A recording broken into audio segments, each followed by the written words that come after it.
Plateaus and regressions are not a sign of failure. They're a normal and even an expected part of the healing journey. A lot of the parents we work with, they can get frustrated when their child has been making major progress in a lot of their neurological challenges, but then all of a sudden that progress plateaus.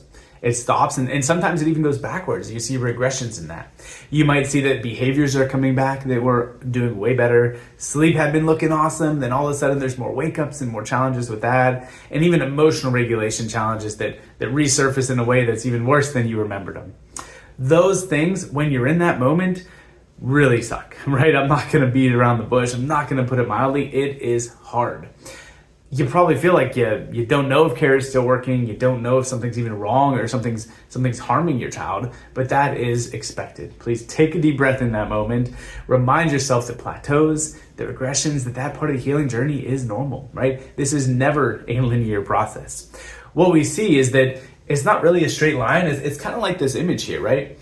Overall, you might see a positive trend line, right? You might see your starting point to where you're ending up is going way, way up, but there's a lot of bumps. There's a lot of ups and downs along the way. And that is okay. What parents often miss is that those failures, those dips or those low points aren't a sign of failure. They're a sign of what the nervous system needs to do in that moment to heal and to progress. So that's really what I want to talk through here is what is going on with these deeper layers of dysfunction? What are some of the patterns we see of when it is triggered? And how can you know what to expect in that journey here? So parents, whether you're currently going through this under care at Thrive or whether your kid's at a healing journey somewhere else and this really resonates with you, I hope it's helpful both in understanding what's going on when you're dealing with these sort of setbacks and frustrations and also what you need to do to get through it and get to the other side of it. So let me go through some of the common examples and common triggers we see when these sort of plateaus show up, because almost always we can trace it back to one of these underlying triggers. The first one, and really let's think about it from the framework of a baby, right? When you have a newborn, you've probably seen these patterns of rapid development and then consolidation, right? That is really how development works. There's rapid development. All of a sudden they're learning all these new skills. They're changing massively in just a couple of days or hours, it feels like. You're watching their brain synapses form.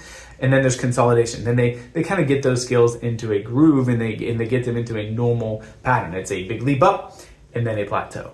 That's what we see going on with kids at any age, right? Whether it's a baby that we're taking care of or someone later on in life, is they have to make that big leap and then it plateaus and levels out for a little bit.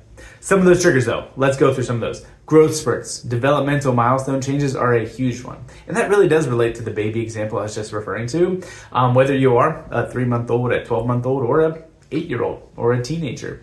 There are patterns of major growth spurts that leads to a major demand on the system, right? Neurologically, it pulls energy from that baseline function. If we're growing, if we're laying down new muscle, new soft tissue, new bone and skeletal structure, that takes away from the energy that you can put towards healing. So we see when that takes place, there's major setbacks and flare-ups. And that's whether you've got a kid that's struggling and in the thick of it, or honestly, some of our long-term wellness kiddos, when they have big growth spurts, that's when challenges show up. That's when some of the extra stresses come out for them as well. We actually see really specific patterns in the nervous system, adjustment protocols wise, maybe transition zones all of a sudden show up more, some of those anchor points neurologically. We see chiropractic indicators that there are those growth spurts, and we can sometimes even predict it, right? We can call the shots before parents noticing that their pants don't fit anymore, they're really caught on that they're eating twice as much as they were. We can see some of those underlying triggers. So growth spurts are a huge one. It's not a bad thing, right? And that's what you'll see with these lists is it's not bad stresses, it's just normal parts of development sometimes. There are some negatives, right? When we talk about like mold or toxic exposure, not good, but growth spurts are a needed part of health and wellness and kid life. It's not a bad thing. It's just something that's going to set off some of these ups and downs. So that's a big one. Next one is immune system struggles. That is a huge one for everybody, but some kids it hits extra, right? If you're in the pandas world, you know immune system triggers can really set your kid back. And that's for a couple reasons. One, when you are fighting something off, it depletes everything else, right? It pulls energy from all other aspects of regulation and growth and healing, and it puts it towards fighting that off because that's what your body should do. That's a smart design. What that means though is there's more drained resources for just being able to function as a normal human, which means that their emotional temper and tantrums are usually non-existent, right? There's no wiggle room there. They're way more easily reacting to things that maybe didn't bother them in the past. And this is sometimes even when you don't really notice the symptoms, right? Maybe we just notice that there's some puffy lymph nodes, there's some inflammatory stuff going on, let alone when there's a full-blown fever or immune battle that they're really kicking it. That fever isn't a bad thing though, right? Remember how the body works. That fever is a positive immune response. If we're suppressing the fever, we're not really helping their immune system build up those reps. So once again, it's kind of a good thing. We want to build up that immune challenge. We want to build up the immune system's ability to fight it off, but it's not fun in the meantime, right? You're going to see some of that ups and downs. What we often see though is afterwards, there is a little bit of that brief regression, but then maybe there is a skyrocketing upwards where they really start to make those connections and there's major growth after an immune system struggle. So we've got growth spurts, we've got immune system challenges. Another one would be environmental triggers. And man, there's a lot that we could go into for that, right? There's way too many toxic exposures between pesticide use, heavy metals, VOCs, cleaning products, and then you get into stuff like mold exposure, right? A lot of people are living in environments that maybe there is some HVAC stuff going on, or there's some moisture coming in from this or that it is creating something in your environment that is adding a demand to your system, right? It doesn't need to be the starting point of most people's health journey, but if we're seeing that we're stuck, if we're seeing that we're in a rut and we know that we've got a potential susceptibility or exposure there, that could be triggering it, right? It's the same process. It sets off an immune response. It sets off a detox process in your body. And so you have to work harder to fight against something, which means less energy reserves, less fuel for your nervous system to work on healing and growth and regulation and everything else that it needs to be doing. So that's one that we sometimes need to be aware of. And we've got some cool community partners that are really good at basically evaluating, auditing your home environment or whatever the environment is to see, is there a likelihood of mold or something you need to address with that. So we have that factor. Another big one that sometimes can be hidden for families is different emotional stresses or life changes. And I say it can be hidden because you might not think it's a big deal, but it really is. Some of the schedule changes for kids, right? We just went through one here recently of school year to summer. That is a big shift. We have the other side of that when we go back to school. We have that around holidays. We have some seasonal triggers. There's different dynamics that are changing throughout the year that really change our kids' baseline. Most kids can adapt to that and handle it well, but if they've already got a baseline just level of dysregulation or their nervous system is way too wound up, way too turned on to that fight or flight mode, it's a lot easier for them not to be able to handle those things. That can also just be a family dynamic thing, right? Maybe you're welcoming a new baby in. Maybe there's a loss in the family, or there's a change in a job or a schedule where you moved.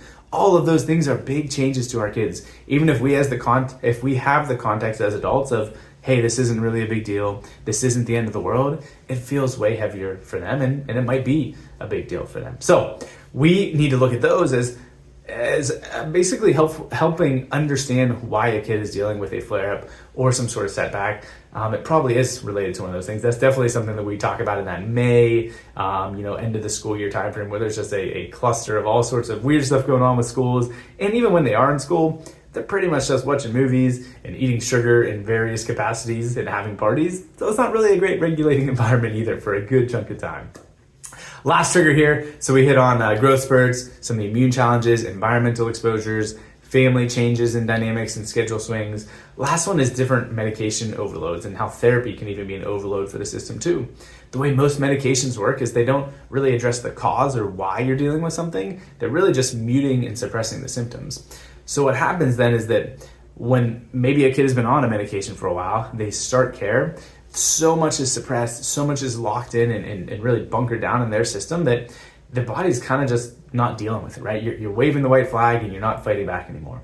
When we go throughout care, we see that things wake up, right? You see that to get through that and to heal and to unwind, you do have to detox it, right? You do have to almost let that stuff come up before it dissipates and calms back down. So that is something we see early on in care. As a general rule of thumb, that happens more early than like months and months into care, because we got to rock the boat a little bit, right? When we're in a rut, when we're in a rough place, we have to get that system alert and awake and fighting back before we're able to recalibrate and reorganize and everything else. So sometimes that happens when kids have been on medications for a while, but also sometimes that really applies to why we encourage addressing neurology before loading on a bunch of therapies too. Because when our nervous system is at a more regulated state, when we're not in that fight or flight, sympathetic gas pedal, go, go, go mode anymore, or at least much less of it, you can handle more of those therapies and they can be way more effective, right? It's not that they're not needed, it's just getting the right sequence in the right order of healing so that you can get the most out of it and get the best for that kid.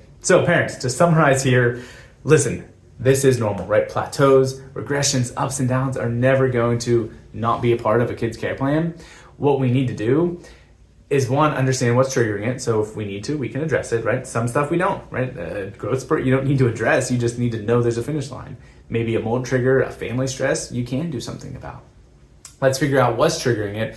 Is there something we can do to manage that? And then also just have the expectations of, hey, this is something that we see the light at the end of the tunnel for. We just need to hang in there, get to that next scan update, get to that next landmark in care to know that we're on that healing journey and on the right path of working through those stresses and just making sure that kid is reaching their full potential. I know we hit on a lot here, but there's even more information on a great PX Docs article or the Experience Miracles podcast with Dr. Tony did a great episode on regressions and plateaus. We'd love to send you those if you can't find them on your own. So just send us a message here, reach out with any questions, or if you want some of those more resources. Hope that helps moms and dads. Keep hanging in there, even when it's hard, because we got this. Your kid's gonna make it through it. We just gotta stay the course.